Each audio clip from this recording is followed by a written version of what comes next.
আসসালামু আলাইকুম, welcome back to my channel kitchen studio. আমি আজকে তৈরি করে দেখাচ্ছি ভিভো ক্রিম।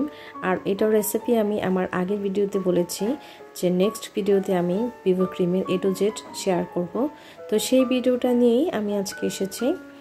তো চলুন আপনাদেরকে আমি তৈরি করে দেখাচ্ছি ভিভো ক্রিম, যেটা আপনারা অনেকক্ষণ রাখতে পারবেন। আর এটাকে ফ্রিজ থেকে বাহিরেও রাখা যাবে 3 থেকে 4 ঘন্টার মতো।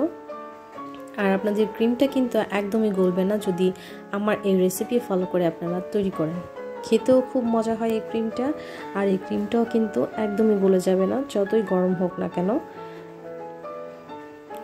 তো এর জন্য আমি একটা মিক্সিং বোল নিয়েছি, আর বিটারের কাটা দুইটা আর এই বোলটাকে আমি আগে থেকেই ডিপ ফ্রিজে রেখে দিয়েছিলাম 1 ঘন্টার জন্য ঠান্ডা হওয়ার জন্য। আর আমি আজকে যে ক্রিমটা তৈরি করব সেটা ভিভো ক্রিম দিয়ে করছি। আর এখানে হাফ কাপ পরিমাণ ক্রিম নিয়েছি, আর ক্রিমটা কিন্তু নর্মালে থাকে। আর ভিভো ক্রিম কিন্তু কখনোই আপনারা ডিপ ফ্রিজে রাখতে যাবেন না, এতে করে কিন্তু ক্রিমটা নষ্ট হয়ে যাবে। তো এই তো হাফ কাপ ক্রিম নিয়ে আমি প্রথমে লো স্পিডে বিট করছি।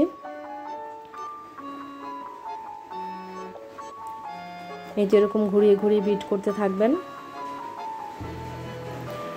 ক্রিমটা যখন দেখবেন একটু ঘন হয়ে গেছে, তো সেই পর্যায়ে আমি এখানে 2 টেবিল চামচ পরিমাণ আইসিং সুগার দিয়ে দিচ্ছি। আর যদি আইসিং সুগার না থাকে সেক্ষেত্রে আপনারা চিনি গুঁড়া করেও দিতে পারেন। এই পর্যায়ে আমি এখানে দিয়ে দিচ্ছি হাফ চা চামচ পরিমাণ ভ্যানিলা এসেন্স দিয়ে আমি আবার ভালো মতো বিট করতে থাকবো। আর এখন যেটা দিয়েছি সেটা হচ্ছে গুঁড়ো দুধ।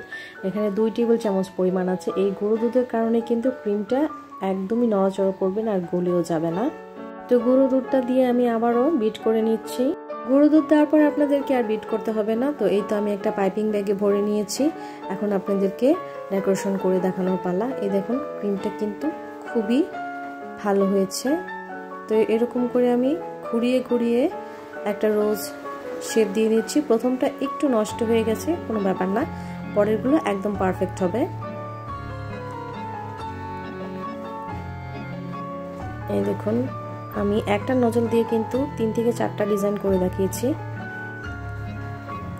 তো এই তো আপনারা চাইলে এরকম করে ক্রিম বানিয়ে রাখতে পারেন। আর যদি ক্রিম বেশি হয় তখন সেক্ষেত্রে একটা এয়ারটাইট বক্সে ভরে আপনারা কিন্তু ক্রিমটাকে সংরক্ষণ করতে পারেন ডিপ ফ্রিজে।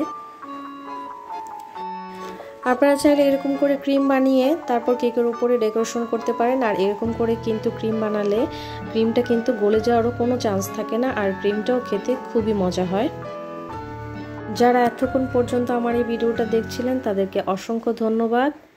ফিরছি নতুন কোনো রেসিপির সাথে। আর ভিডিওটি ভালো লাগলে অবশ্যই আমার চ্যানেলটি সাবস্ক্রাইব করে পাশে থাকবেন। আর হ্যাঁ, আমার এই ভিডিও দেখে যদি আপনারা কেক তৈরি করেন তাহলে কিন্তু সেই ছবিটা আপনারা আমার সাথে শেয়ার করতে পারেন আমার ফেসবুক পেজে, গ্রুপ।